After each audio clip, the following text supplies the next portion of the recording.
આ છે એશિયાનું સૌથી મોટું ટ્રોમા સેન્ટર। જ્યારે તેની શરૂઆત કરી ત્યારે સરકારે મોટા મોટા વચનોના જાળા રચ્યા હતા। વચનો તો પૂર્ણ થયા નહીં, પણ કરોળિયાના જાળા જરૂર બની ગયા છે। માત્ર ઉદ્ઘાટનની રિબિન કાપવા હાજર રહેલા પ્રધાનો અને અધિકારીઓએ એ જોવાની તસ્દી પણ નથી લીધી કે ટ્રોમા સેન્ટરમાં શું તકલીફ છે। હવે આ દ્રશ્યો જુઓ।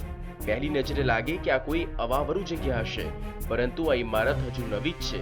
જ્યારથી તે બની છે ત્યારથી જ આવી હાલત છે।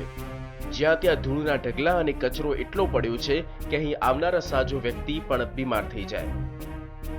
એશિયાની સૌથી મોટી સિવિલ હોસ્પિટલમાં અદ્યતન ટ્રોમા સેન્ટર તો બનાવી દેવાની જાહેરાત કરાઈ, તેને શરૂ પણ કરી દેવામાં આવ્યું, પરંતુ હજુ પણ આ બિલ્ડિંગનો કેટલોક ભાગ એવો છે કે જેની કામગીરી વર્ષો બાદ પણ પૂર્ણ કરવામાં આવી નથી। હજુ પણ લાવેલા સાધનો અહીં ધૂળ ખાઈ રહ્યા છે, જે ફર્નિચર છે તે પણ ધૂળ ખાઈ રહ્યું છે, વસ્તુનો બગાડ થઈ રહ્યો છે।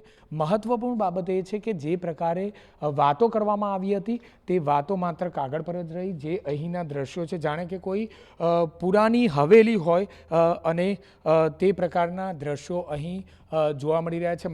TV9 ગુજરાતીની YouTube ચેનલને સબસ્ક્રાઇબ કરો અને બેલ બટન જરૂરથી દબાવો, જેથી દરેક વિડીયોના નોટિફિકેશન તમને મળતા રહે। નવાઈની વાત એ છે કે આ ટ્રોમા સેન્ટરનું કામ કેટલાય મહિનાઓથી બંધ છે અને હાલમાં માત્ર 50% બિલ્ડિંગના ભાગનો જ ઉપયોગ થઈ રહ્યો છે। 40 ઓપરેશન થિયેટર ચાલુ કરવાની કુલ માંગ પુકાર્યાને 5 વર્ષ વીતી ગયા, પણ હજુ 4 જ ઓપરેશન થિયેટર ચાલુ થઈ શક્યા છે।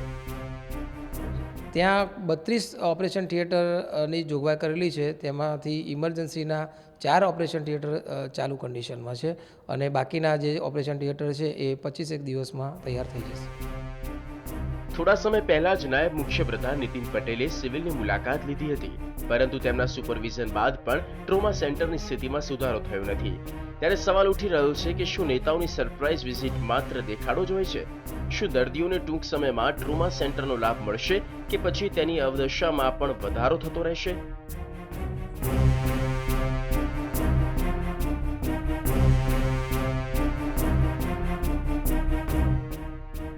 જિગ્નેશ પટેલ, TV9 અમદાવાદ।